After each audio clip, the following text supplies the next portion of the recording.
Man, welcome in. This is the Daily Wolves courtside here. We're getting Andrew in a second. People are going to be joining up here. Already quite a bit of people coming in, over 100. Right off the bat here, Andrew, welcome in, man. How you doing? You're in. We got you lagging. We can't hear you. No audio for you, man. Got no audio for you. Try talking now. You muted the mic, man. We got technical difficulties Can over you hear here. me now? Yep, we're shooting a There we Verizon go. commercial in case you guys didn't notice. But this is the Daily No, Wolves it's courtside. We're coming live after the game. Obviously, Minnesota is struggling in this one, and they lose another game one. Something we've seen in the Lakers series, something we've seen in the Warriors series. So if it ain't broke, don't fix it. You gotta lose game one in order to win the series. It's the pattern, man. You can't stop believing. We put it out earlier, man, but we're gonna get into the game and kind of what went wrong for Minnesota, I should say. Speaking of that, Andrew, what went wrong, man?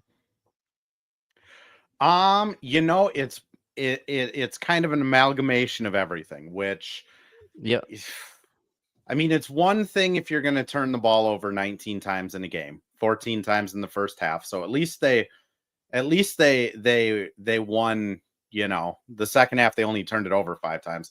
Also, rotisserie chicken, shout out to that guy. They did win game 1 of the Lakers series. So we just have to lose one of the first two.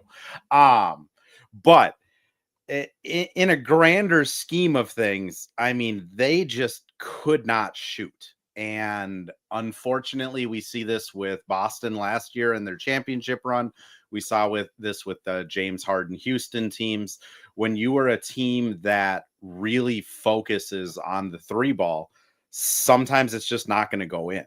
And if you look at the overall like percentages, it'll say they shot 29.4% from three, which is bad, but that is kind of lying about how bad they actually shot from three.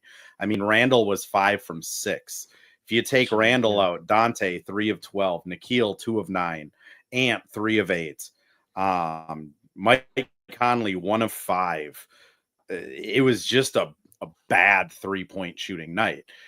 I think the other thing is just, unfortunately, when you are playing a road game in the playoffs, and I think for a lot of fans, this may have been the first time they've watched the Thunder since the All-Star break when we had the back-to-back against them. And this is kind of how Shea operates. He was third in the regular season in free throws, shooting just under 9 a game. His usage percentage has dropped by about 5% in the playoffs, and he is still shooting about 9 free throws per game. He is an expert at it, and we kind of saw it tonight. He's really good at just getting that offhand into a defender, making it look like the contact was initiated by the defender, and then kind of flopping backwards and hitting a shot, which, let's be, again, to be completely fair and honest, if you look at the Thunder's overall like free throws, they were 26th in free throw attempts during the regular season. They're not like number one clear and away in the postseason. It's not like the Thunder's bait all of their players bait for fouls, but it is a large part of Shea's game. And we saw it tonight. I mean, Jaden fouled out. He was in foul trouble most of the game. Ant had 4 fouls, had to sit in the third, didn't really come back right away in the fourth. It's just something they're going to have to live with tonight, which I see a lot of people in the comments saying, TJ minutes need to come back. I thought I saw Clark comments up there too. I think that's the obvious answer, is just having those guys go out there for a few minutes, be physical, and get a couple fouls called on them. Much like, early 2000s when Shaq was playing, you'd have to have a 7'4" dude just to get a couple fouls called on Shaq. So I think that's definitely a possibility, but also it was just they shouldn't have been in that game at halftime even. It was really Julius that willed them into it. Yeah, I said it at halftime to the people I was watching the game with. Minnesota's treading water. They're almost drowning right now. Julius Randle is the only reason Minnesota's in this game. They were making tons of mistakes, errors. I thought the whistle was incredible in the first half for the Thunder. SGA had 7 free throws in the first quarter. Some of them are fouls for sure. Some of them aren't, right? Some of them are baiting. Some of them are a little bit cringy, but there were some actual fouls in there too. I mean, he's crafty. He knows how to draw the fouls, but man, it's tough. It's tough when you hear he averages 9 free throws a game, and tonight he had 14 free throws alone, blowing that average out of the water. Those things are tough. And when you get into the beginning of the game and it's stopping and stopping and stopping, and you're just frustrated, man. I thought Minnesota lost their cool. I thought they lost it early. I thought Anthony Edwards throwing the ball in SGA in the beginning of the game, that was a perfect example of like Minnesota's frustration from the previous times they faced in the regular season and bringing it and carrying over things into this season or into the playoffs, I should say. And I thought that was a thing. Like you can't lose your cool. You know what the Thunder are going to do. You know SGA gets to the foul line. You know what it is, man. You know what the talk is. It's going to happen. You got to play through it. And I know it's tough, but Minnesota won earlier this year. I mean, I posted that clip on Twitter that went around everywhere, and Minnesota won by a couple of points, even though, SJ and the Thunder had all these things. Everything was stacked against the Wolves, and they found a way to win. They pushed through it. And I thought Minnesota didn't do that tonight, Andrew. They let the narrative, they let the emotions, the crowd, everything, how the Thunder are going to get all this, the reffing, they let it get into their head. And I thought the players, I mean, you saw multiple guys just shrugging, complaining in the beginning. And you saw it, man. You saw it. I think it's easier said than done, though. Like there is preparing for a Shai Gilgeous-Alexander, and there is like preparing and like playing Shai Gilgeous. I mean, obviously it did get to them. Like Jaden was really pretty ticked off most of the game, which Jaden's normally ticked off, but it was a different level of ticked off. Yeah. Nas was getting pretty frustrated, just, and with maybe the pettiest technical foul I've seen, which as a proud Minnesotan, I love petty. Anyone who follows me on Twitter, I love petty. And just flipping the ball at Shai after that one was Hall of Fame level petty. So if you're going to get a tech, at least make it entertaining. But I agree with you. Like they just weren't able to kind of keep their cool. I think, if their offense was working a little better, which again, I Second Spectrum, all these places don't put out like the percentage of wide open shots and stuff like that. So I'll have more in my article that I write for tomorrow, but objectively just watching the game, it seemed like they were getting really good looks. I mean, Nickeil was getting wide open looks. The Thunder weren't covering Dante in the corner, which he's shooting 25%. It'll be worse after tonight, but he was shooting 25% going into the game from 3. I'd leave him open in the corner too. That's not a good 3-point shooter right now. True. So now it's just, I think the Shai stuff would have gotten to them less if Dante hit a couple threes in the first quarter, or Nas came in and hit something, or they had something to balance the momentum. But when you're getting fouls called on you, the game's stopping, you're missing shots. I mean, the other thing is credit to OKC. Like they did a really good job of just making everything tough. I mean, they have really big physical guys that are just able to kind of body ants. I thought Hartenstein, even though Randall got 20 in the first half, I thought he played pretty well against Randall, at least physically. It's tough though. I mean, and then you look on the other side, right? Cason Wallace had a really good game. Hartenstein had a really good game. Chet showed up at like really opportune Kendrick spots. Williams Caruso out of nowhere. Really good game. Kendrick Williams, who, I mean, I liked him, but I wouldn't have had him just hitting like 5 straight points in the fourth quarter on my bingo card. It was just kind of, to me, I don't think it was like a Wolves effort problem. I don't think it was like this series is cooked.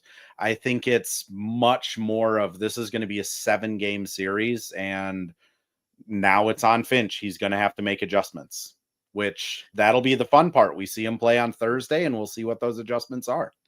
Yeah, if you go down 2-0, you're in deep trouble. And anybody in the playoffs, they go down 2-0 is in deep trouble. I like this comment, man. We gave him the game, no excuses. Yeah, I thought the Thunder they did what the Thunder do. They're a poised team. They're great. That's why they were the number 1 team in the NBA. They'll turn you over. They'll turn you over quick, and they score. They capitalize. They're not like the Warriors where they don't score on turnovers. They make Minnesota pay, and they did it tonight. I posted about that. That was my biggest takeaway, my biggest key coming to the game, man. But before I get into you, I was just saying too, like, I feel like Minnesota's biggest enemy tonight wasn't the Thunder, it was themselves. I feel like Minnesota battled themselves tonight. Mhm. They shot themselves in the foot. The bench guys struggling, not being there, the turnovers. Ant only having 18 points, not too aggressive. Obviously, he had the ankle injury, but only took 13 shots. You can't have your superstar player taking 13 shots. We can say he was hurt. We can say, Andrew, that maybe that they're holding back to extend the series. It's a long series. Don't overdo it with Ant.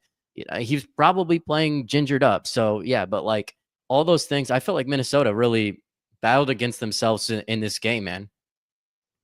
Yeah, what's interesting about how the Thunder kind of pulled away is so Minnesota had 14 turnovers in the first half, right? Objectively terrible. Can't have 14 turnovers in a half of basketball. I mean, that led to OKC. I think they scored 28 points off of turnovers in the first half. Second half, the Wolves only had 5 turnovers. Like when OKC was pulling away, it wasn't necessarily the turnovers that they were pulling away off of. It was like the Wolves just could not make a shot, which there is some blame that needs to go on like Finch for this game. If your 3 ball is not falling and they shot, let's see here, 2 for 10 from the corner and 3 for 13 above the break in the second half. Like if that's how your 3 ball's falling in the second half, you got to pivot to going inside. There's another person that said play Rudy in the chat. Like maybe that's the answer is Rudy, Randall, McDaniels, and just play a lot of post play.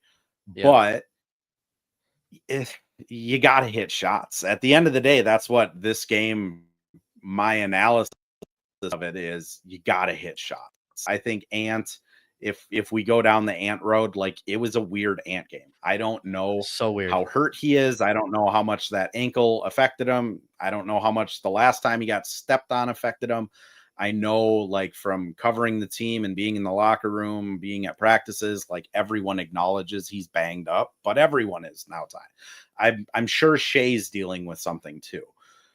What was interesting is Ant really seemed passive in the third and fourth quarter. I mean, there's making the right play, right? Where a double comes and you got to get off the ball quick. I mean, a lot of those possessions, like the double wasn't coming and he was getting off the ball like there was a double coming, which Ant is a young player. He just played the Lakers. He just played Golden State, where they were doubling him on every pick and roll, where they were doubling him at half court at times. He might have just had it already locked in my head of I got to get off the ball quick. But to your point, I mean, if he's going to come out and play, he's got to have more than 13 shots. And even if he's bricking them, then we'll talk about how at least he went down swinging.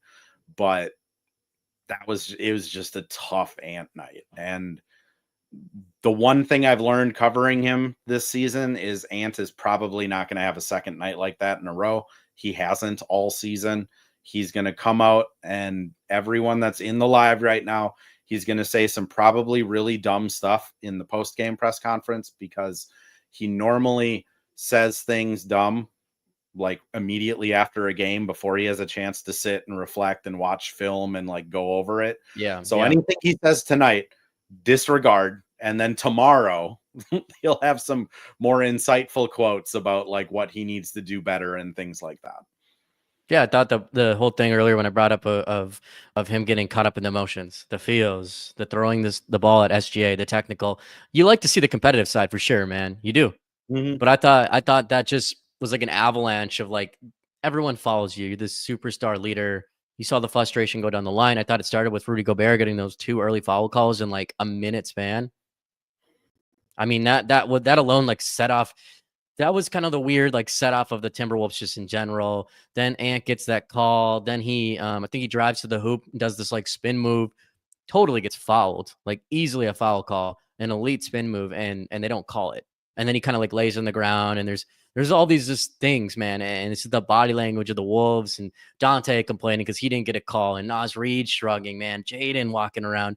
They just, other than Randall in the beginning, it was bad. It was bad. It didn't look great. I think again, it's correctable. I think Minnesota again, it's shooting themselves in the foot. It's credit to Thunder again. They play phenomenal and they don't miss. they capitalize on it. They're poised.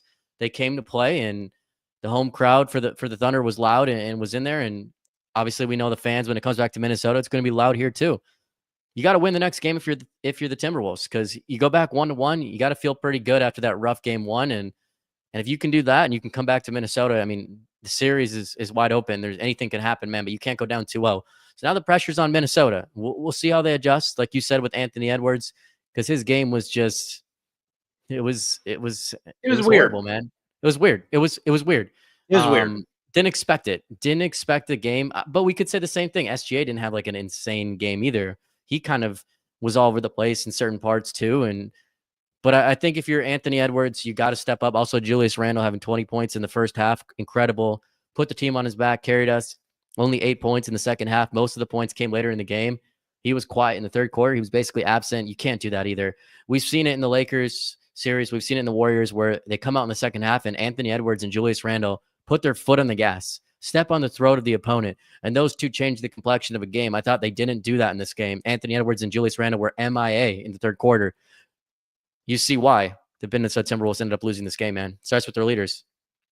I mean, they shot 11 times in the second half. Dante shot 7. Mike shot 5. Yeah. Like it. The thing that's, again, it's tough is the Wolves value their bench more than anything else. And that is kind of the Wolves' superpower. Whereas Anthony Edwards, you can say he's a top 10 player in the league, but it's really their depth, having 8 starting caliber players that can all play in the playoffs. I mean, you look at it, just the general box score. Only 2 guys scored over 10 points. And Dante had most of his kind of in garbage time. Yep. Nas had both of his buckets kind of in garbage time. Mike scored 7 straight and then kind of went MIA again. I think a lot of the frustrations they had this game could have been solved by just hitting shots, because the defensive intensity was there. The offensive, I mean, they were getting open shots. There's a question in the chat about, what does Finch do if Dante and Keel both can't make shots? And I think that's what's so hard is Dante is a proven sharpshooter. I mean, he is a 40% 3-point shooter almost every meaningful year he's had. Yeah. He is a gunner. He's not afraid to shoot it. He was one of the biggest reasons New York won a series last year. And Nikhil, I'm sure it'll change after this game, but despite shooting under 30% from 3 before the game, he had a positive plus minus and a positive net rating. Like, he does so many different things for this team. But if they can't hit a shot, like, at some point, I think Finch will go to TJ, will go to Clark. I wouldn't expect it in game 2 because you got to ride with your guys a little bit. But if it's game 3, they're down 10 at halftime, I would not be surprised if, like, those guys get benched for someone else. It's just going to be a grinding series. And Evan, to your point, I think a lot of this stuff is fixable. I mean, the turnovers, they obviously fixed it in the second half. They only had 5. Hitting shots, I mean, shooters are going to shoot. They're going to have cold days. If they make 4 more threes in the first half, this might be a completely different game, because then they're up by 16. Yeah. I think the thing that's most concerning to me, if I'm looking at this, is just they got to find a way to not let Jaden and Ant foul Shea. And whether that's putting Nikhil on him and letting Nikhil basically foul out in the first half, or putting Dante on him, or let Mike stand in front of him and get plowed over, like, they can't afford to have Jaden not play 38 minutes. Ant needs to play close to 40 minutes.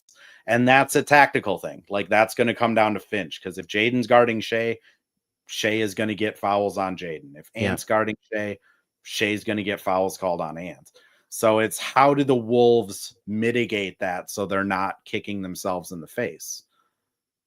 I agree 100%. There's a player that I think we can talk about that maybe could mitigate that. We'll come right back, guys. It's playoff time in Minnesota. The energy is electric, the stakes are high, and every move counts. You can feel it, right? The momentum, the nerves, the is this really happening buzz. The spring real estate market in the Twin Cities has the same kind of energy. Headlines are flying out about interest rates, the economy, and what's coming next. It's exciting, yes, but also confusing and a little bit overwhelming. Whether you're thinking about buying, selling, or just wondering if that Zestimate is lying to you, don't overthink it. Go to wolvesrealtor.com and connect with Heather. She's not just a fan in the stands. She's on the court every day with Exit and North Star Realty, reading plays, adjusting the strategy, and helping people make confident moves, not panicked ones. Even if you're just curious or unsure about the next step, wolvesrealtor.com is where you start. No pressure, just real talk, real answers, and a game plan that actually works. Because when it comes to real estate, just like basketball, having the right coach makes all the difference. Go check out wolvesrealtor.com and tell them Matt from the Daily Wolves sent you. All right, man. I got to bring it up, Andrew. Jaylen Clark, man. Six minutes for Jaylen Clark. Shout out to Jaylen Clark, too, for getting some playing time. Much earned. Kid stays ready. We love Jaylen Clark. The fan base loves Jaylen Clark. And you were talking about earlier, guys who could guard Shai, how to keep Ant and Jaden out of it. I think more when guys are struggling like Dante, like a Nikhil, why isn't Jaylen Clark getting more playing time? Man, he shut down SGA earlier in this year. Tonight, he looked all right, too. I thought he was awesome when he was in, man. 3 points for Jaylen Clark, shot 1 and 2. Fantastic compared to the other bench players. What's going on, man? Let's hear it. Let's hear your opinion on it. Jaylen is interesting because this season he started off so strong. I mean, he really started getting playing time, defensive chops through the roof. I mean, they were talking about him on the broadcast. Naismith Defensive Player of the Year, 3-year stud at UCLA. Yep. Like, that's why he is on this team. Like, Tim Conley drafted him even though he had an Achilles injury and didn't know what type of player he'd be. I think Jaylen, it's hard to justify playing him a lot of times because he is just a rookie. I mean, he missed his entire first season with that Achilles injury. Yeah. He missed the second half of his UCLA season with the Achilles injury, missed the Final Four that year. And he does still make some boneheaded rookie plays. And Nikhil, for all of his faults, genuinely doesn't make a lot of mistakes. And if he does make a mistake, he makes up for it on defense.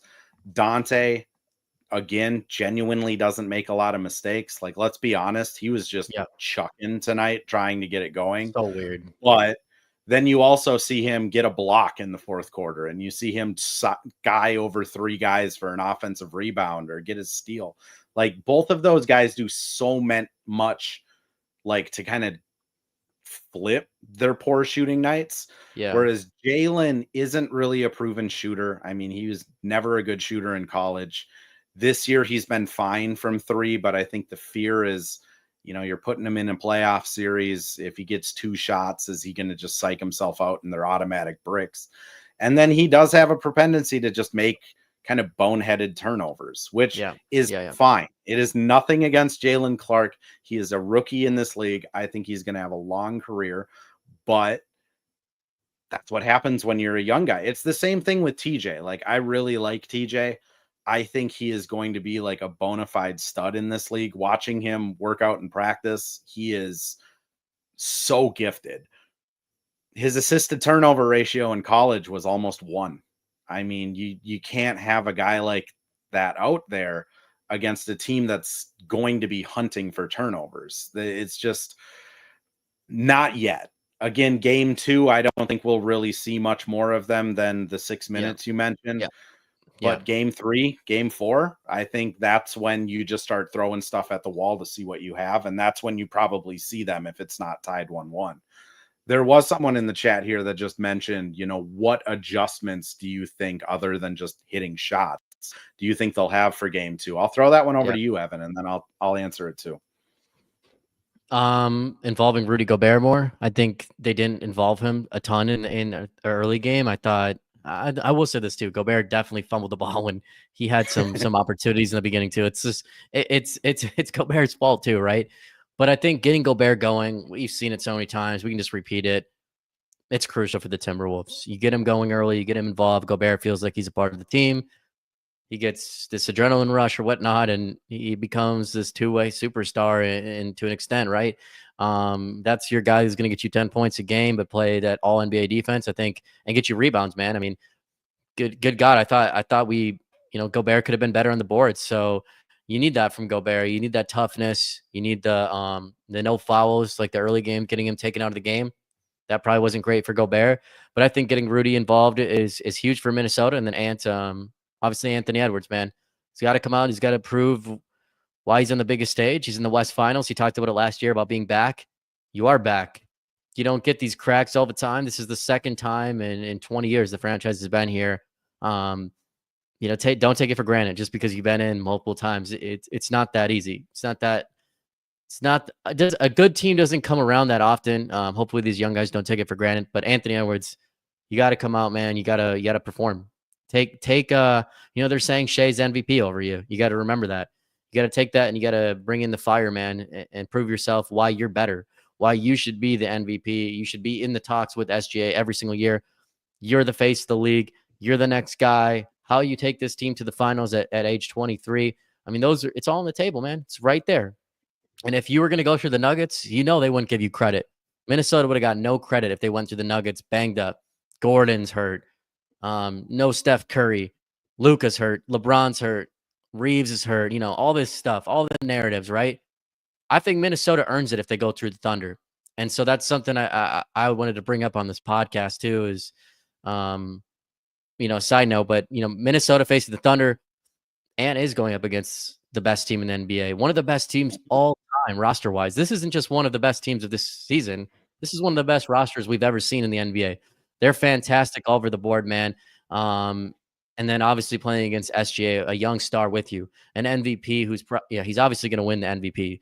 Even though we're a Jokic podcast, but I mean, we are a Jokic podcast. We're a Jokic podcast. We believe Jokic is the best player in the world, but still, like, yeah, man, it's all for the taking. Anthony Edwards has got to come out and then your bench. You gotta figure it out. Someone's got to figure it out. You don't all have to figure it out, but you cannot have. Let's go through it again. Dante was 3 for 14, 1 for 7 for Naz Reid. Not sure what's going on there. 3 for 11 for Nickeil Alexander-Walker. Nickeil was a minus 14. Dante was a minus 20.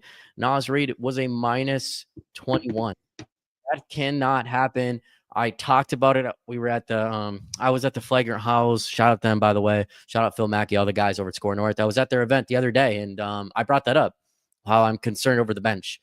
And OKC's bench, I know what they are. They're consistent, and they're going to come for you, and they're deep, and they're proven, and they're great shooters, and they defend, and they're dogs, man. They're athletic. They're young. They got nothing to lose. Minnesota, what are you going to do? I was concerned just because of how we've seen Dante play this series, Andrew, how we've seen Nickeil and Naz Reid and spurts. I was very concerned over the bench for the Wolves because I was like, this series isn't going to come down to Anthony Edwards. It's not going to come down to Julius Randle and the starters. It's going to come down to the bench. And that's just the feeling I had, and the turnovers. The bench and the turnovers is what I had as the two things that I think win the series for the Wolves or win the series for the Thunder. I don't know what you think and what your thoughts on all that are. Yeah, I mean, I would push back a little bit about like the bench of OKC being better or more proven than the Wolves. Like, yeah. Outside of Caruso, I mean, they got knocked out by the Mavs last year, just like we did. They don't have a lot of playoff like chops on that bench. Like, they do have more defenders. Like, Kenrich Williams is a good player. Like, Cason Wallace is a good player. Caruso is solid. Like, Wiggins is solid. They have a lot of guys that are Isaiah Joe. Isaiah Joe's good. I mean, they can go 10 deep. I think the Wolves bench is more proven, I would say, though. Like, Nickeil, in that first year he was here going up against Denver, I thought he was really good. Last year, he was a really important piece for them. This year, during the regular season, he was their most consistent player until the playoffs hit. And Dante's like, he won a ring in Milwaukee being a bench guy. He was important to Golden State that year. He was there as a bench guy. And he won a playoff round for New York. Like, Naz, unfortunately, is what he is. Like, Naz is really, really good, or he's really, really bad. There is no explanation for it. Like, I can tell you, we asked Naz about it, and he's kind of just as perplexed as we are as, why Yeah. some nights he just can't hit an ocean, but other nights he's hitting everything. I think for me, game 2, I would completely agree with you. Like, Rudy has to be involved more. I know that's not the sexy answer, but if they're going to Yep. play Hartenstein, who really all he has as a scoring threat is that weird little floater and around the basket stuff, Yep. like Yep. it means you can play Rudy and get away with it. Rudy also just has that deterrence factor when, like, J-Dub is driving into the lane. He's going to be somewhere that maybe J-Dub thinks twice about shooting and passes it out. And then, I mean, you look at like game 5 against the Warriors. Rudy had 8 points in the first quarter. Ant found him on the first score of the game. Ant found him again for like a shot a little bit later. Dante hit him a couple times for lobs. Like, when Rudy's engaged, it kind of makes the whole defense on the other team freak out because it's just easy buckets when he's scoring. And Yep. if Rudy's scoring, that means you can't leak out as far to help on Julius or Ant. I mean, honestly, the other thing is they have to get Dante going. They were leaving him wide open at times in the corner. Like, not even like, even if he passed it, dribbled twice and shot it, like, there still wouldn't be a contest. He was so open. And it started to get to a point where, like, you can't blame him for leaving Dante that open because he's not hitting anything. And if Dante just can hit some shots, if they can get him in at that 6-minute mark in the first quarter and he goes 2 for 3 from 3, I think that changes a lot for the Wolves as well. But those would be my 2 things, is like, you got to get Dante going. And I completely agree. Like, you got to get Rudy involved early. And when that happens, I mean, it's the same thing. Game 5 against the Lakers, Rudy got involved early, and it just makes the defense freak out because a Rudy Gobert dunk is one of the most efficient plays in basketball when he's catching lobs, rolling hard. And then on the defensive side, it just unlocks another level of effort. And it's something he talks about. Like, he doesn't like lie about it. He doesn't hide away from it. He admits that, like, when he's not involved in the offense, he doesn't feel as connected to the team, which, fair. If I was getting hit in the face for 40 minutes, I also wouldn't feel connected with the team. I gotta ask you if the aggression is one of the issues for the Timberwolves in this game, and could be in the series going forward. But we're gonna go to a quick ad read, guys. We'll be right back here. What's up, Minnesota fans? Many of you know that I help fans get tickets into games, and now I'm giving you an opportunity to get tickets to any sporting event you want. Not just basketball. We're talking football. We're talking hockey. We're talking soccer, man. Any sporting event that's in town, or maybe it's a concert. All you have to do is use my promo code, The Daily Wolves, all caps, on SeatGeek. That's right. I partnered with the SeatGeek app. You can download it on iOS or Android devices. You can find it on your web browser at SeatGeek.com. Check it out today. Enter my promo code, The Daily Wolves, and get $20 off your first order. So something I wanted to bring up to you, man, is the aggression, because I felt like it was timid, right? Dante, you spoke of him. I thought Dante was timid tonight, and when they played physical on Dante, he was complaining. He looked surprised that OKC was pushed up. A lot of the players in the Wolves looked surprised that they were pressing on him. They were aggressive. They were touchy. They were doing this. They were doing that. Not sure what the scouting report film room session looked like, but Minnesota looked like, they might have had a few beers with Joe Ingles. Shout out Joe Ingles. But yeah, let's go into the points of the paint, because 54 points for OKC in the paint, 20 for Minnesota. They looked hesitant, man. They looked all over the place. Ant wasn't aggressive. I thought even Randall was hesitant tonight. He wasn't the Julius Randle in the paint. Obviously, he was making the threes, so a little bit off of Randall, but everybody just seemed off. Jaden, where are you in the paint? Where was the aggression? Everyone looked timid, man. They looked like they couldn't get in there. I don't know about Chet Holmgren, but when I see a guy that's a toothpick out there, I don't get too scared about that. But you know what? The Timberwolves did tonight. They saw Hartenstein. They saw the 2 white towers, and they feared for their lives. What do you think of that, man? I think I don't think it was as much timidness. I think it was more like when the threes weren't falling, I think Oklahoma City went, okay, let's pack the paint and have them keep shooting threes. Yeah. 51 threes out of their 83 shot attempts. That's 61% of their shots were from three. Yeah. And again, advanced analytics will come out tomorrow. It'll be in my article for tomorrow. Everyone stay patient. But I would be willing to bet that a vast majority of those were wide open, either open or wide open, that they were just bricking. Which, if you're getting open threes, you analytics say you have to shoot open threes. So I don't think it was like as much hesitancy as it was just Oklahoma City had a clear game plan of we're not going to let Randall get to the basket. Rudy got effectively taken out of the game 2 minutes into the game when he got those 2 fouls. And then when he came back in, no one was looking for him. And then Ant wasn't driving, which again, we don't know if it's the ankle. We don't know if it's scheme. We don't know if he was in his head. We have no clue, but he wasn't driving at the rim like he normally does.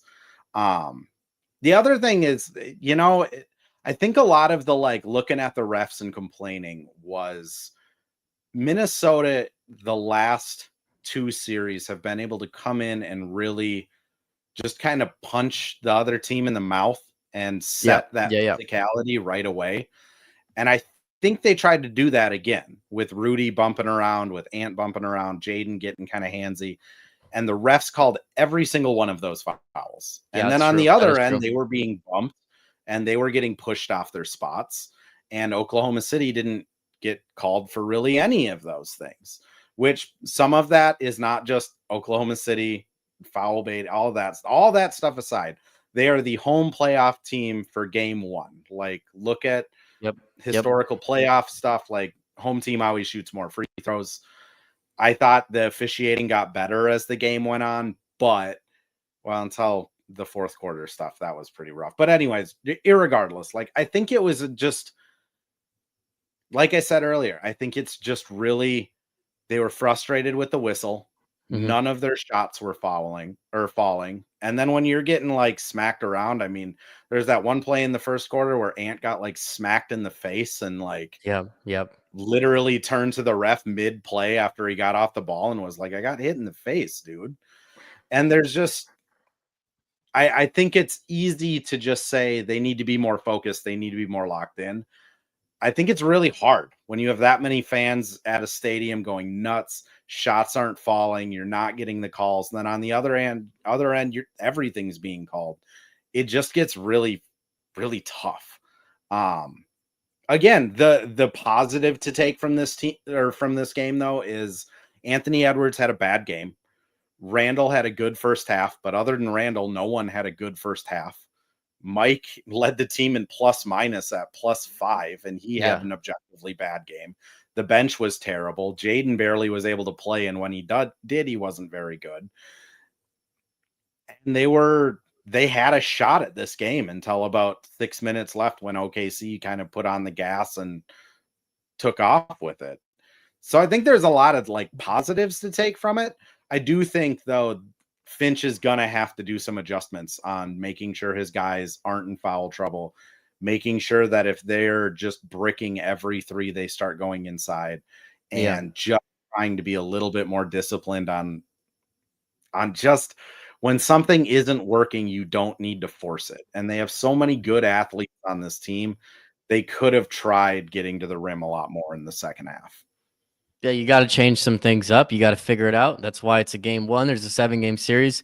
They obviously play later this week. They can easily turn things around, but it's a must-win now. You got to, in my opinion, it's a must-win. You can't go down 2-0.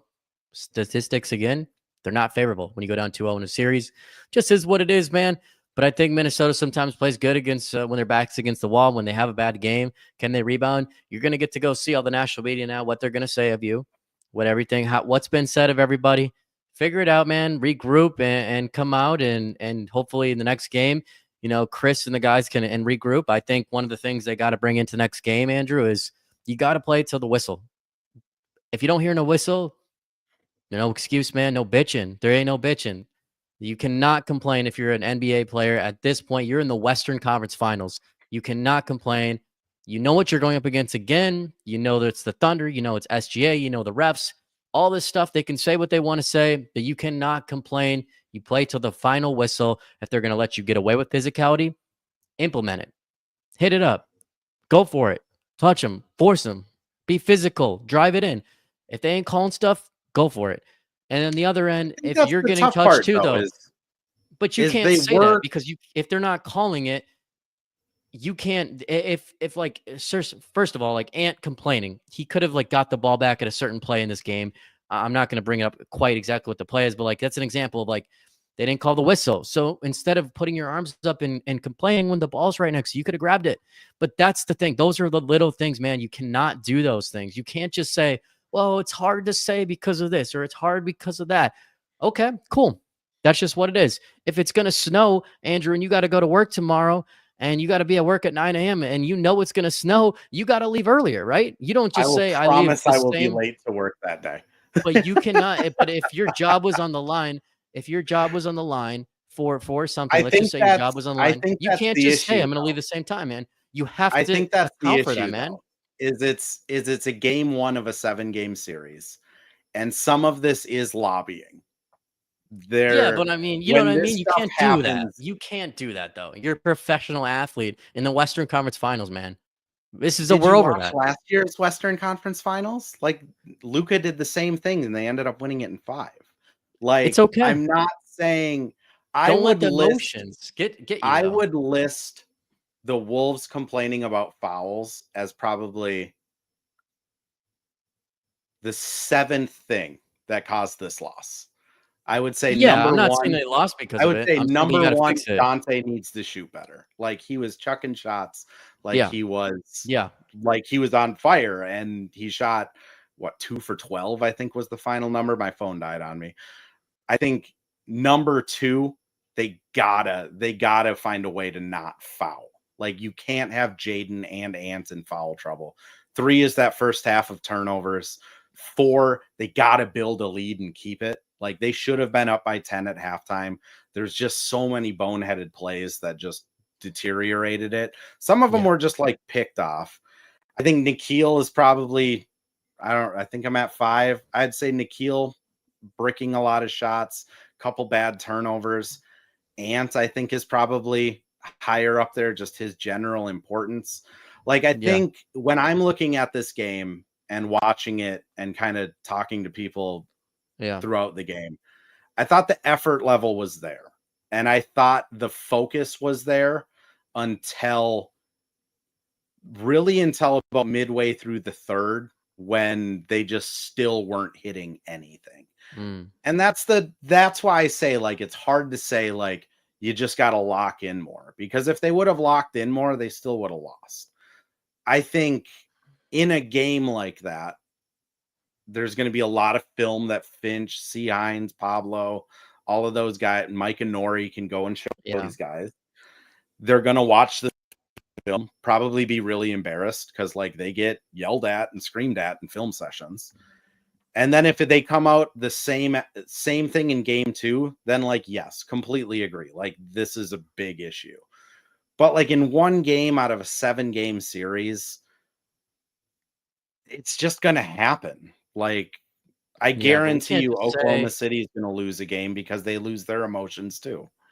But you can't always just say, well, it's because of this, or they get off the hook because of this, or because it's a 7-game series, you give them hall passes for this. They did it the other round and they got ripped in the film session. Yeah, but they got ripped in the film session. I mean, that shows me you didn't.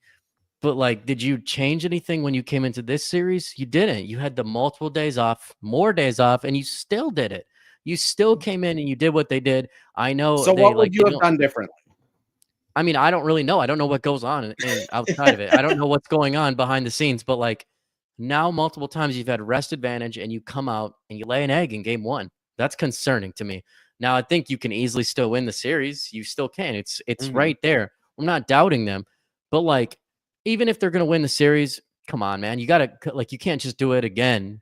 If your parents tell you not to do it, you just do it again. That's kind of what I took it as. It's like this thing. And I know it's hard. I know there's emotions, there's this and that, but, like, I can't always just say, they've done you get off the hook because of this and this and this.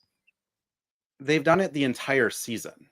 Like, I think that's where I differ from a lot of Wolves fans is, like, let's use it as something that's, like, statistical and objective, right? Let's do it. Let's wrap it up quick because we got to get out. We're at 45. This team turns the ball over at way too high of a level. They are Yeah. terrible in transition because they turn the ball over. Yeah. At this point in the season, it's not going to be fixed. Just like at this point in the season, it's not going to Then be I don't know. fixed. Like Then how all are they going to year, win the they've series if they not. can't? How are they going to win the series if they can't figure out how to not turn the ball over? I know the second half we said they did it, but like if you don't figure it out, you lose the series. I feel like that's black and white. I Not don't against think the it's that Thunder. black and white. Not against the Thunder, I man. think I think the Wolves will average like 18 turnovers a game this series. Like they are going to turn the ball over at an alarming rate.